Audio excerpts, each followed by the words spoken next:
നമ്മൾ വ്രതങ്ങൾ എടുക്കാറുണ്ട്. പല പല വ്രതങ്ങളുണ്ട്. ഏകാദശി വ്രതം, ഷഷ്ഠി വ്രതം, ഏകാദശി വ്രതം, ശിവരാത്രി വ്രതം, തിങ്കളാഴ്ച വ്രതം, വ്യാഴാഴ്ച വ്രതം, ശനിയാഴ്ച വ്രതം, ഇങ്ങനെ ഓരോരോ വ്രതങ്ങൾ നമ്മൾ എടുക്കാറുണ്ട്. ഈ വ്രതങ്ങൾ എടുക്കുന്നത് നമുക്ക് ദശാപഹാര കാലചിത്രങ്ങളിൽ നമുക്ക് ദോഷമാണെങ്കിൽ നമ്മൾ വ്രതം എടുക്കുന്നു. ഇപ്പം ശനി എന്ന് പറഞ്ഞൊരു ഗ്രഹം, ശനി നല്ലൊരു ഗ്രഹമാണ്. ശനി എന്ന ഗ്രഹം നീചത്തിൽ മേടൻ രാശിയിൽ നിൽക്കാന്ന് പറഞ്ഞാൽ നീചത്തിൽ നിൽക്കുകയാണ്.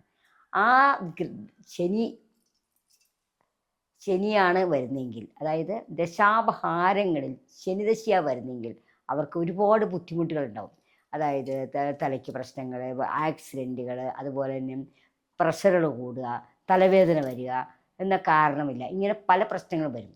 അപ്പം ഇങ്ങനെ ഈ ശനിദശ വരുമ്പോൾ ഇവർ ശനിയാഴ്ച ഒരിക്കലെടുക്കുകയോ വ്രതമെടുക്കുകയോ നന്നായിരിക്കും. ആരോഗ്യസ്ഥിതിയും ജീവിതശൈലി രോഗങ്ങളും ഇല്ലാത്ത നോക്കിയിട്ട്, ജീവിതശൈലി രോഗം പ്രമേഹം പോലുള്ള ആൾക്കാരും വ്രതം എടുക്കരുത്.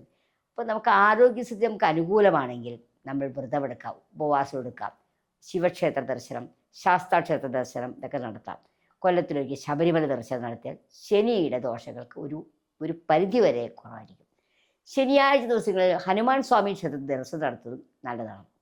അപ്പോൾ ഇങ്ങനെ ഈ ശനിയാഴ്ച ഒരിക്കലെടുക്കുക, ഒരിക്കലെടുത്താലും ഏതൊരു വ്രതമെടുത്താലും തലേ ദിവസം മുതൽ നമ്മൾ വെജിറ്റേറിയൻ ആയിരിക്കണം. നമ്മൾ ശരീരമായും മാനസികമായിട്ടും ശുദ്ധമായിരിക്കണം. അത് കഴിഞ്ഞ് രാവിലെ ഈ വ്രതമെടുക്കുന്ന ദിവസം രാവിലെ എഴുന്നേറ്റ് പ്രഭാതത്തിൽ സൂര്യോദയത്തിന് മുമ്പ് കുളിച്ച് ശുദ്ധമായി വൃത്തിയുള്ള വസ്ത്രങ്ങൾ ധരിച്ച് അതാത് ദേവന്മാരെ പ്രാർത്ഥിക്കുക, അതാത് ദേവന്മാർ ക്ഷേത്രത്തിൽ പോയി തൊഴുക, ഇതൊക്കെ ചെയ്താൽ ഒന്നും കൂടി നല്ലതാണ്.